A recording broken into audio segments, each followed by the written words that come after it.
it was agreed that both administrations of Kenya and Ethiopia to apprehend the criminals behind the recent killing to face the full force of the law. Waxaa la isku afgartay administrationka Kenya iyo Ethiopia dawa zone iyo Libanbo inay sida ugu degdega badan ka dabagal sameeyaan oo dadka ka dambeeya dilka ugu dambeeya hadda dhacay in cabsiga la soo dhigo sida ugu degdega badan. Wanita walhashiyani aga administration Kenya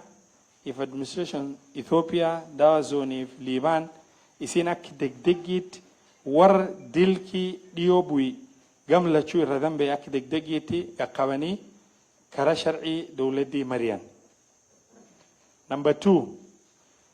we all commit as Kenyans and Ethiopians to treat criminals as criminals and not community representative. Waxaan isku afgaranay wixii ka bilowda hadda in qof walbo dulmi wato erdaal wax dilay oo dhan in loo arko inuu criminal yahay oo loo arkin inuu qabiil ka socdo labada dhinacba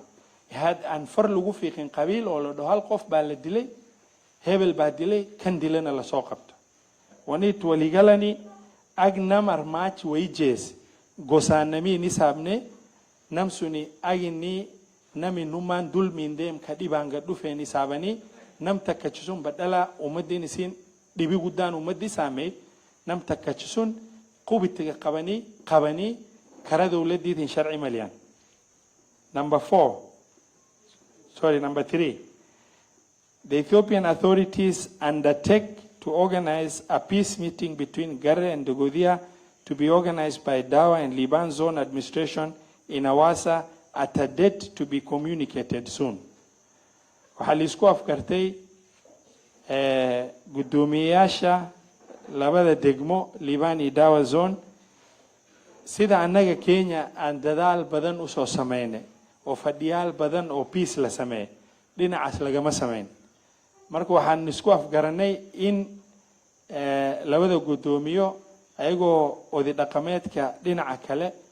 iyo mas'uuliyiinta kale isla kaashanayaan in sida ugu degdega badan ay u suurtooda isku keenaan labada qabiil iyo mas'uuliyiintoodii oday dhaqameed uu ku jiro sida ugu degdega badan Awasa la iskugu imaado arimahan diwishinta ummadan in abaabul xoog leh loo sameeyo gediga kale. Wanitu afaan waligalani akanu ingamkeena kana marduk peace meeting zaidan utochin obleante entagam Ethiopia tajiraankeena Dawa Zone if Libani peace meeting if engagement akinu tofan kan intofan madama isin intofatin wanitun waligalle ak mudda gababdu ak degdegit arinti peace suni administration laman Dawa Zone if Liban Zone isin war mas'uulin tigam suniti fi arole muhima isin walti amte mukutano mambo peace waldubacha isin ak degdegi midaqsitu.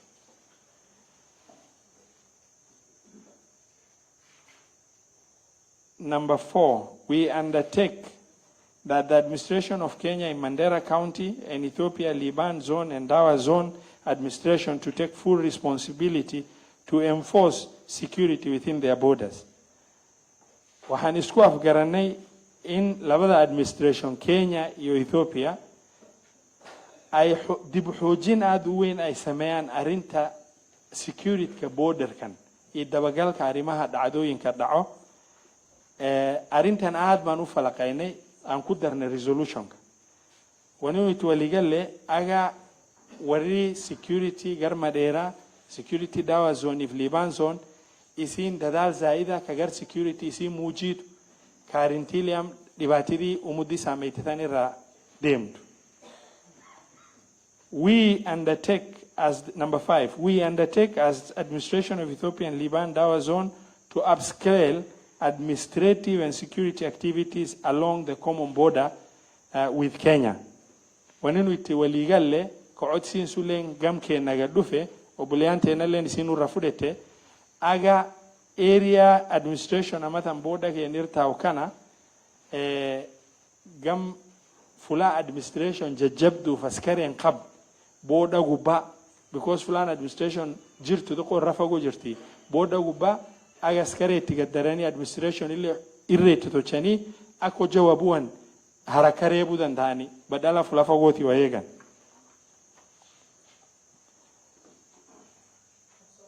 wan mahilmamin wan isdaba mariya soma af Somali waxa lagu heshiyay in administration ka dawa iliban me dhinacan borderka maadaama magaalooyin waaweyn oo security quman leh aysan jirin in ay dadaal sameeyaan oo administration iyo habdhaqan dawladeed administration quman inay u sameeyaan oo askari iyo dad moogta u xil saaran arimaha borderka la soo saaro sifa haday wax dhacaan durbaba dabagal quman lagu sameeyo iyo waxyaabo kale oo dawladeed oo lamid ah oo administration ka socdo. Number 6, it was agreed that the two administrative units should share intelligence information between them on all security-related matters. Waxa lagu heshiiyey administration Kenya dhinaca Mandera iyo kan dawa iyo Liban inay arimaha security ka qusayso dhan ay ugu yartahay arimaha security qabaayisha ay ugu weyntahay arimaha argagixisada oo aad aan uga hadalnay because mararka qaarkood ayaga waxay soo sheegeen in la aqoonin dad isku diri rabo waxay ka socdaan la ogeen inay moogta sabab u noqdaan dilka ugu horeey oo arimahan waxa lagu heshiiyey in laba waqti hadii jeerba in information ka qusay security dhinacaas waa di community ay tahay iyo hadii ay tahay arimaha ka qusayso argagixisada kulli in sida ugu degdeg badan warisgaarsiin la sameeyo intelligence la isku keeno wanitu waligalani aga arinti security ra qusayso tashciibkii keesa waqtakamu akadegdegid administration security kagarma dheeraatiif administration dawa zone if Liban zone isin warisgaarsiinti oo duwal dhaqabsiisan isin midaqsid arintii leetanta wanir daqo isini mambo gosatan tawanir gudolle mambo am al-shabaab if dhibaatadii arkanu qabditan akidu wal kaashatani ka hortagi wali midaqsan. Number 7, the leaders commit to undertake regular and structured meetings to promote cohesion and inter-community peace across the borders of Kenya and Ethiopia. Masuuliyasho dhan waxay ku heshiyeen maadaama level inta la eg oo fadhiya wilige 9 sano hadda aniga masuul meesha ka ahay uusan dhicin fadhiyaasha noocan uu muhiim yahay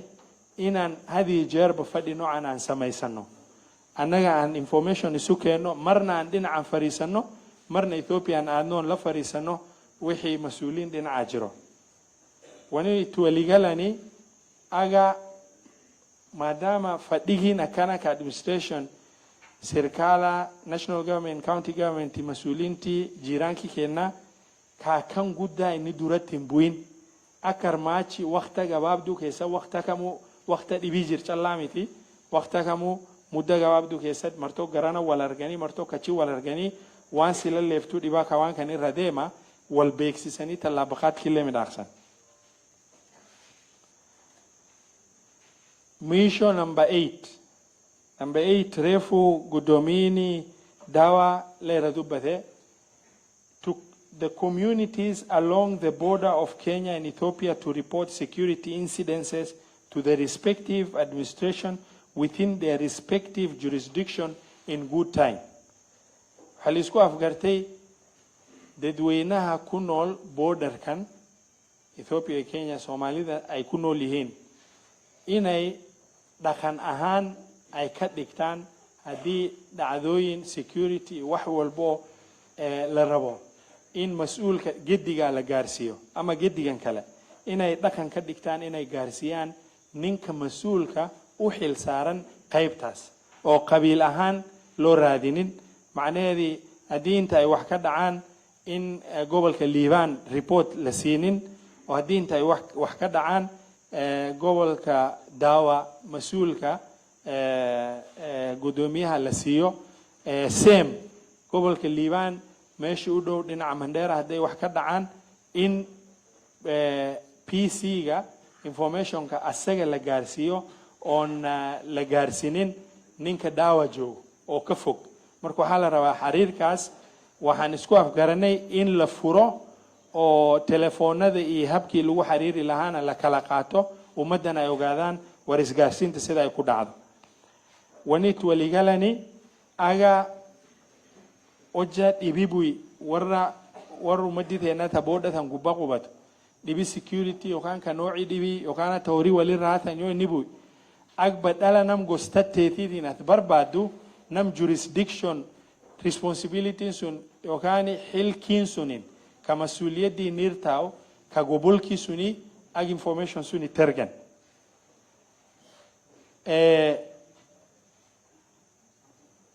maxamed telefonaan rabnaa in arrintan tan ugu dambeyso telephone contact xafiiskaagii qof loogu yeeri karo loo sheegi karo arrinta in telephone loo dhaafo shicibka si ay yani ay isgaarsiyaan nidaamku waxaa waaye DCC-ga meeshan ama county commissionerka inuu kula soo hadlo nidaam ahaan laakiin peace committee chairman ama qof ka mid ah inuu idin soo gaarsiin karo dib alla loo dhaco insha Allah taala marka arrimaha la isku afgartay waa intaas ilaahana waafajiyo waxa ugu muhiimsan arrimahan aan u arkayno ugu muhiimsan